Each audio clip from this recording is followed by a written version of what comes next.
Hey, what's up, everybody? And thank you for listening to Operation Agency Freedom, where we are bringing you top secret advice from the world's most badass digital agency owners. These amazing men and women are sharing their stories of how they have built 6, 7, and 8-figure digital agencies and how you can too. My name is Chris Martinez, CEO of Dude, and we are helping digital agencies by giving them the people and the processes so that they can take on more website and funnel projects and scale profitably. Today, I am joined by a legend, Mr. Ian Garlic, CEO of Authentic Web. You've probably seen him. If there's anybody anywhere talking about video marketing and storytelling, Ian is usually in that conversation. So welcome to the show, sir. Thank you, sir. Wow, legend. I appreciate that. Dude, you are. Like, that's like, because I think we talked about this before, but I believe I found out about you through Jason Swank. And then after that, it's like, you know, like when you're going to buy a new car and you start to see that car everywhere. And you just think, Iron Garlic. Yeah, this guy is on to something. So I'm so happy to have you on the show. I'm happy to be here. I'm super excited. And I'm super excited about our roundtable discussion because you and I are both big Star Wars fans, and you have the R2-D2. I don't know if that's a doll or dude, I've got. Well, I'm going to take off my earphones, so I'm not going to be able to hear you. But I've got 50-pound kettlebell with Vader. Fett. Oh, Boba Fett. Okay. Kettlebell, and this is just around for safekeeping. Oh, that's awesome. So is that one of those like super legit ones, or is it just, you know? Yeah, it makes all the sounds. Sweet. Yep. So. And you're in Orlando? I'm in Orlando, so I get to go to the parks all the time. I was going to say, so have you gone to the new? I have not. I've been to Galaxy's Edge, but not to Rise of the Resistance. Okay, the newest ride. I've been on the Millennium Falcon. It's amazing. Galaxy's Edge is definitely worth it. We had the fake hurricane, but thank God it wasn't a real one. And so it was, the parks were dead. So we went, and it was like 10 minutes. And we're like going on the rides over and over again. Oh, dude. Yeah. We went to, I took my girlfriend there for her birthday in July, and it was, you know, the Galaxy's Edge had been open for maybe like a month or two. So it was a treat for me as well. Yeah. It's so well done. So let me ask you this, because I feel like we're about around the same age. I just turned 40. So where did your love of Star Wars come from? I mean, right away. I mean, my parents, I remember my parents took me. They're like, "Do you want some Star Wars?" I was like 4, and the Star Wars action figures came out, and my parents bought me like all of them. And I'm like, Oh my God, this is the best. And I've seen the movies, I don't know, hundreds of times. Yeah. So it's funny because my son's 6 and he's seen all the movies, and people are like, he's too young. I'm like, nope. Has he seen like the originals, like A New Hope? Oh yeah. Yeah, he's seen them all. Does he connect Star Wars to Luke Skywalker, or does he connect it to Kylo Ren and Rey, or Darth Vader and R2-D2 are the big ones? But it's crazy. I mean, since he's been 2, he's like, Star Wars, he can tell the font. Like, he won't say Star Wars, but he could be like, that's Star Wars. He could just tell by the font and the style of something. That's so awesome. You're passing on the love of Star Wars. So, you know, what's interesting is that, well, so for me, you know, like little kids, they watch the same movie over and over and over and over and over. And so my movie was Star Wars, apparently. Yeah. And I remember being like 4 or 5 years old, and at the very end of New Hope, when they're passing out the medals, I had my makeshift Han Solo costume that I would put on, and I would pretend like I was getting a medal. So that was like that's the best. Yes. Super happy memory for me as a kid. Now, fast forward to when I got to college, and I had this sociology professor, and I was a sociology major. And so he talked about Star Wars, and the kind of like one of the reasons why it might be so popular is because in many ways it reflects the story of Jesus, the virgin birth, like all that stuff. Oh yeah. Yeah. It's definitely, I mean, there's so many of those stories woven into it. And that's what makes it so good. And that's why people got so frustrated with the last ones, because they didn't plan out the stories well enough. With Rey and Kylo Ren. Yeah. Yeah. It wasn't as you know, apocryphal. It wasn't tying into our core stories with culture, whereas George Lucas, when he was first doing the original ones, I mean, there's elements of samurai stories in there, elements of of your traditional hero's journey. All that stuff's intentionally woven into there, and he planned out the backstory and the front story and everything that was going to happen around it, so he had this rich story. And I think that's why people got frustrated with the new ones. So you being a storyteller, what would you have done differently in the most recent trilogy? I mean, I would have planned that out and planned it out and planned it out and planned it out. Because every one of them was written individually, kind of. Right. I get where they were coming from, and I think there might have been some plans for where it was going to end. But you have to plan each storyline and where they connect. Yeah. Over and over and over again. I mean, that's the writing and the editing. I was just talking about someone about it today. It's editing the story, editing it, and editing it, and editing it till the story is just nailed down.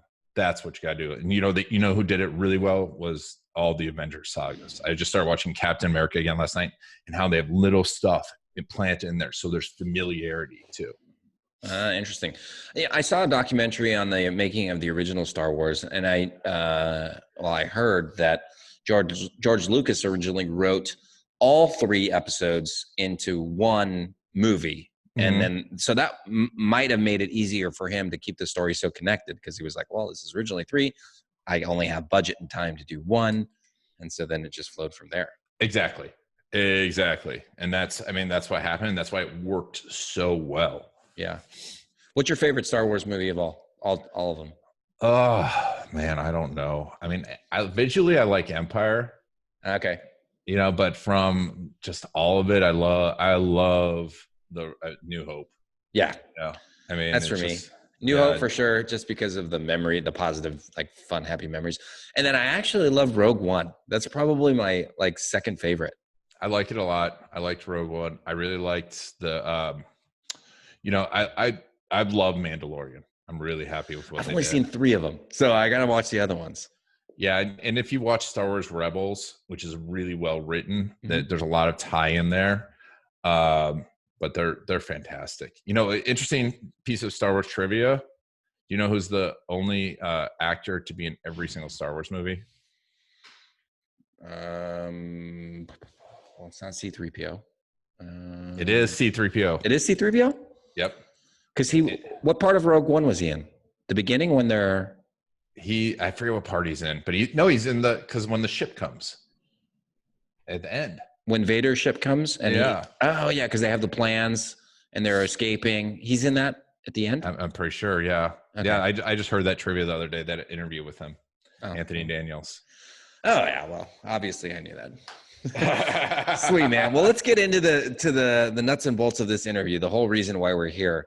So tell us all about Authentic Web and your journey. And I know that you're super excited because you have a new program that you're releasing that I'm also very, very excited about, and I would like to participate in as well.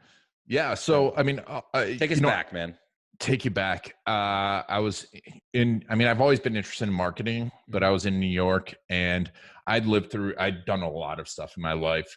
And I was in commercial real estate at the time in New York City, and I saw a lot of the crash about to happen. This was 2006, and I saw it coming, and I'm like, I need to do something else, because I'm not living through another crash.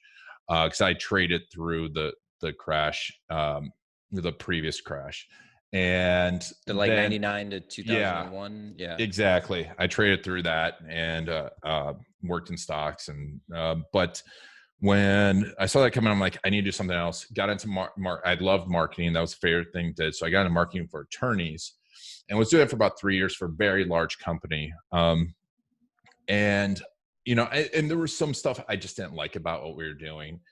And I realized the product or the clients. Yeah, the product. Okay. I mean, the clients are tough. Attorneys are tough to work with. Yes. But it was, there are some good people. And the problem is that we were just doing this cookie cutter stuff for everyone.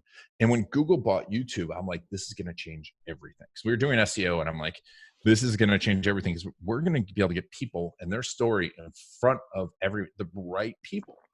And because I realized that everyone had a different story, and that's what connected with it. Everyone wants to do something slightly different. And we're all just doing cookie cutter marketing because we're still in the, we're still in the tail end of the Yellow Pages era. And it was all about, just where you're listed in the Yellow Pages. And if you're a personal injury attorney, really, we couldn't tailor ourselves to a different tribe. And I'd been reading Seth Godin stuff, and it all kind of had that aha moment. Mm-hmm. And so we started Authentic Web. And we started to realize, the authentic part being, and we had a different name, and which Authentic Web was our tagline, but the authenticity mean that people would be authentic and we could connect with them online. So we would connect with them, and and I start to realize that I need to tell their stories, and that I could and tell a lot of their story, because as we connected search and video, at the time, right away, Google was incorporating video into the organic search results. So you had people's videos popping up, and instead of just being an advertisement, people would realize, answer all of their questions. And so right away, we started creating videos and creating different types of videos. And over the time, I started creating more and more processes around those videos, how to collect them, how to connect to them, how we could really pull these stories out. And it was very process driven, and I worked with a lot of great videographers early on, and I don't come from a video background per se, but my wife has worked for Nickelodeon at the time, and we started the company. But I came from a business standpoint, like how do we make this really work for them? We don't need big production. We need good storytelling, and to be able to get it through different channels and have it process driven. My original plan was to, scale it nationwide, and some stuff changed. And I realized that you really need, a lot of times you need someone that's another entrepreneur to be understanding that business. It's not necessarily a video storyteller, not necessarily a videographer. You need someone who understands their business. And that's where, we've evolved now into the Story Cruise. But over the years, we've filmed thousands of businesses. Last year, I think I did well over 200 interviews. Wow. So, yeah. I mean, in a 2-day span at a conference, I did 70 interviews. It was just like boom, boom, boom, boom. And, we really got into, there's 3 main videos that we talk about. And the one I was doing then was case stories. We say always avoid the word testimonials, and you want to get your clients' stories out. And so that's what I was doing, is case story videos over and over and over again. But every time you do it, it's like you find a different story. It's amazing. I've been doing this for so long, and every single time you find something out that's different. So I love what we do. That's great, man. So, I'm a big process guy. I've seen, the importance of processes as we've grown, dude. And you started to talk about the processes behind doing your video storytelling. Can you talk more about that and what goes into that? Sure. It's funny you ask that, because here's the number one mistake I see made. And when people want to do online video, is that they start with, I'm going to create Facebook ads. Okay, I need to do online video. That should be the last thing you do. Okay. The last thing you should be doing is figuring out where it's going. You need to start with understanding avatar, right? We talk about that all the time. But what most people, there's a thing, we have a lot of brain errors, not errors, but we have these mechanisms in our brains that are left over from, days of evolution that we need it to survive. And one of them is called the mere exposure effect. And we'll talk about that in a second. But the other one is the fundamental attribution error. The fundamental attribution error says that we as people assume that people do things because of who they are. We say, oh, okay, Chris, he's 40, he's an agency owner, he's going to do X, Y, Z. But what we fail to realize is people do, and studies have shown this over and over again, people do things because of the moments, because of the situation that they're in.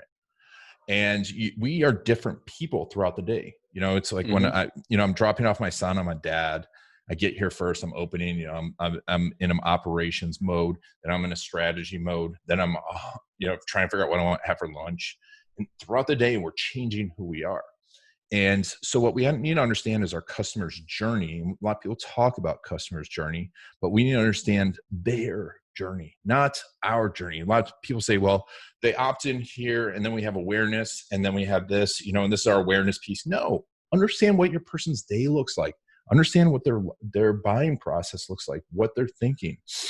So that's what we get to know. And then we figure out what they need to hear, what they want to hear at each moment and what they need to hear at each moment. And then we create a video. We create a list of the content that you should have, what stories we should tell them. And from there, now we're figuring out how that is formatted so that it's, we use a lot of direct response methodology to figure out how we're going to format those videos to get attention, awareness. Now we get into all that stuff. And then final thing is we're like, okay, where are these people at this moment? Because now that we finalize, okay, Facebook ads, Instagram ads, YouTube search, whatever, if that's the last thing we do, now we don't have a strategy that we have to restart when TikTok blows up and everyone's on TikTok now. And, because we just go back and go, okay, how do we reformat this for TikTok, this story? Because really those situations aren't going to change. And that's how our process goes.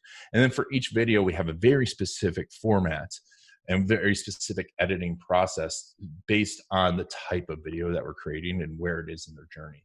So yeah, it's an extensive process that we've built over the years, but we found it works and it makes it easy to create content. So my agency operations brain is thinking, how long does this take? Because it's obviously the process works, but how much time do you typically go from time that you sign up a client to here's our live video? So after a video shoot, there's a strategy session, which takes roughly about 2 weeks. Okay. From the time that someone calls us, we understand their goals and we create a strategy around that. And that's a paid strategy. So I give a strategy that, and I think all agencies should be charging for their strategy. Absolutely. 100%. And not giving it away as part of the proposal. Cause you give a half-ass proposal and, a half-ass strategy in the proposal and it's all over the place. I'm like, if I were going to do this, here's exactly how I would do it. Go do it. You could do it with your phone if you want, or you can hire us and be the shortcut to make something beautiful. But so we have the strategy. Once the strategy is done, we have a sign off, kickoff. After kickoff, we do roughly, we set up the video shoot. We bring all the video. Once the video shoot happens, we bring all the video back. We do a ton of work on the front end. So it's usually about 2 weeks before a client sees the first video, but we do video packages. That's still really fast. That's still really fast. Yeah. And people don't realize that, but by that, each video goes through about 12 steps, goes through a few different content edits, different people see it. It goes through design edits, goes through B-roll edits, and different people are taking a look at it every single video. But it's the systems and the processes are so key, and everyone looks at other stuff. And I'm like, if you work on that, you can scale anything because you'll develop a good product that you can continually tweak. Yeah, dude, that's awesome. So you pretty much have all these steps laid out in a project management system or something like that, and everybody knows their role, and they just start. It's like a playbook. You're like, okay, you're going to go here, and you're going to go here. That's how it works. Exactly. We have an project management system. We have spreadsheets that show approximate times for each step. Each step is very detailed. Who's going to do it? What? So we have an average, and then we can cross-check that and go, okay, are we still profitable? Are we on time? What was different? What has changed? Oh man, this is perfect. If you're an agency owner out there and you don't have a process like this for whatever it is that you're doing, you need to stop whatever you're doing right now and create one. Oh yeah. Because you hit on the profitability. Like that's the thing. It's like, if you don't know how long XYZ step should take, and then you don't know the budget that you have for that step, and you won't be able to predict if you're going to go over budget, and that's going to eat into your margin. And so many agency owners have zero idea how much money they actually make on the projects. It's crazy. Yeah. And I mean, and people are like, I don't have time to do that. I'm like, you don't have time not to do it. Yeah, exactly. You might as well just quit. Otherwise, you're just going to throw money out the window. Yeah. Oh, totally. Like you were talking about the importance of the strategy session. And I want to go back to that really quickly, because what I've seen, because we're all like we're all about operations, and we actually are implementing the projects for these agencies. And the clients that don't do the very in-depth paid strategy session at the beginning of the project have a ton of revisions when you get into the project. because in the strategy session, you're mapping out exactly what's going to happen. But I think what's as important is you're building trust with the client. And the clients will do whatever it is that you tell them to do once they trust you. Oh, yeah. Right? It's like if you go to a doctor and he does a thorough exam, if you need, I'll use myself, because, so I've torn both of my Achilles tendons. I've had two very, very different experiences. The second one, the first one, I had no idea what I was doing. It was horrible. Second one, I knew exactly what I wanted. I found the right doctor. He'd worked with athletes in the past.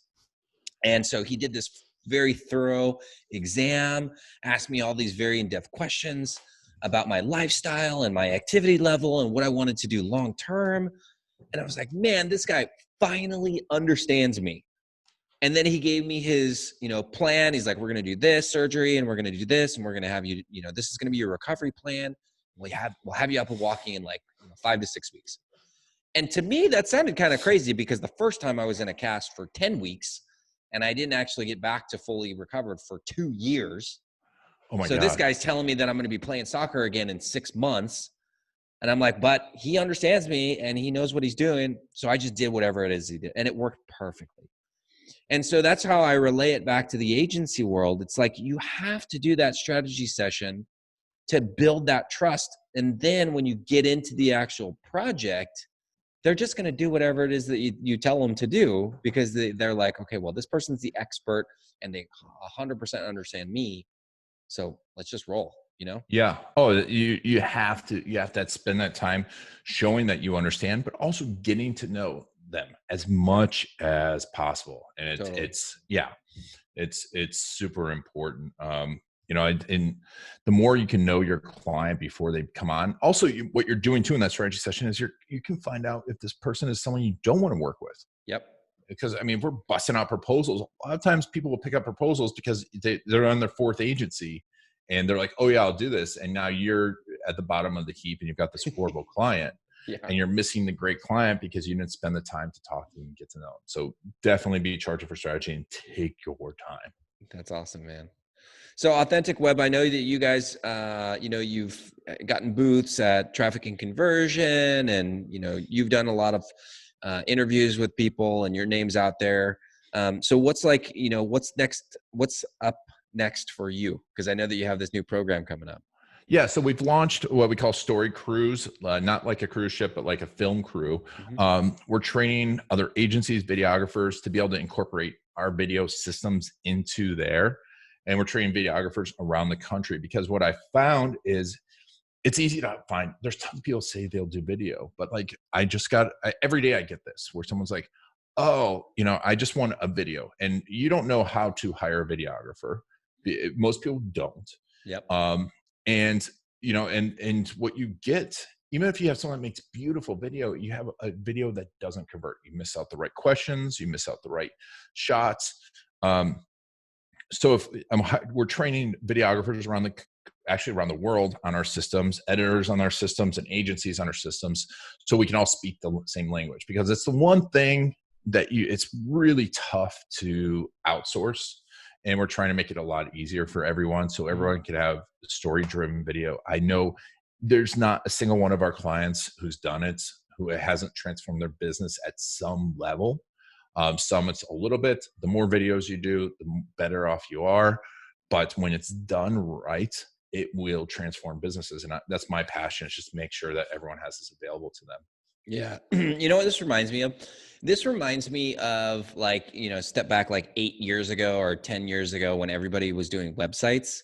You're like, oh yeah, I can do a website. Or people say, I need a website. But the reality is that you need somebody who understands the marketing aspect of it so that you can actually get a result. Like anybody can shoot a video. You can shoot a video with your phone. But if you don't know all those little details that are going to help engage with people, drive traffic, engage with people, and then convert and get the outcome that you want, then it's kind of all for nothing. Exactly. One of the examples I use too is people are like, oh, I want this beautiful, all this equipment. This team has this equipment, and they have all the gear. I'm like, okay, so have you ever heard of the Adventures of Pluto Nash?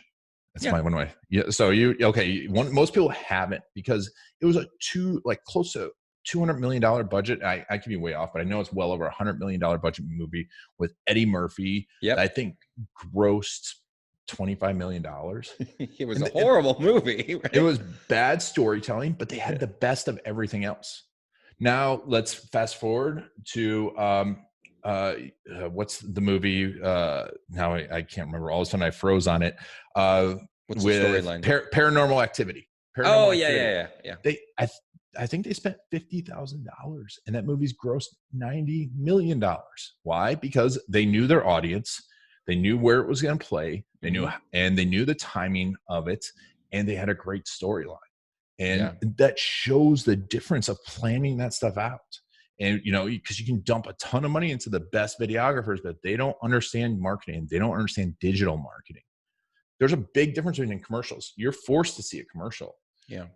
Digital marketing, you have 5 seconds, 10 seconds at most to capture that person's attention. And you have to understand what's in their attention right now, not to get their attention down the sales cycle. Sorry, jumped off. Yeah, no, this is great because, I've personally taken some other videographer courses and I've been at seminars and they talk, they had a videographer or a video marketing expert on. And that first 5 seconds, first 3 seconds or whatever, everybody talks about that. What's kind of like your take on what you need to be able to engage somebody within those first few seconds? That's where understand their situation. Where are they in their buying process? What's important to them right then? And that's the key. Because, if I'm looking for an agency, if I'm looking for dude agency and, I've been through the ringer, I've tried outsourcing, I tried hiring, I don't have time.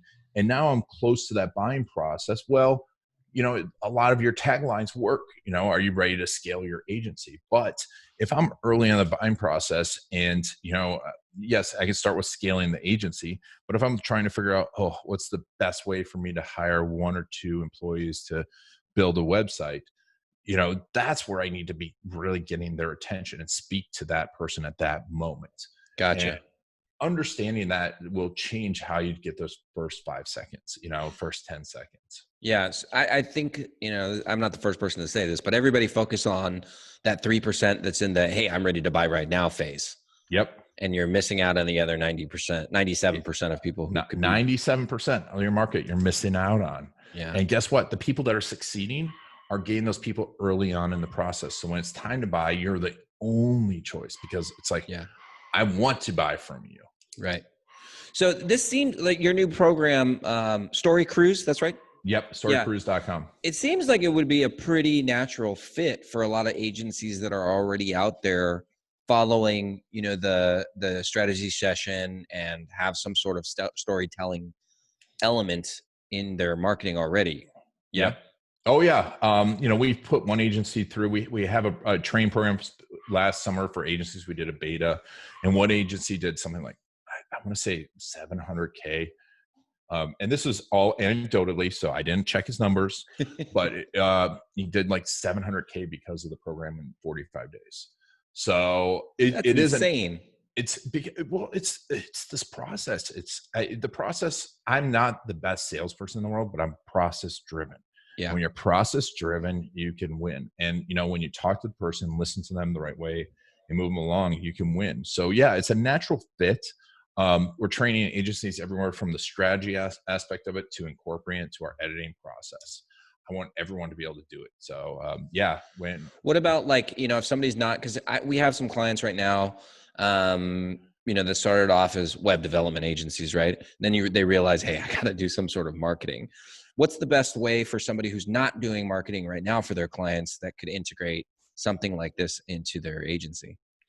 Well, if they're not doing any marketing, doing the strategy is one of the best things because you can find people then to do the video. You can find people to do the editing. You can find people to do the marketing.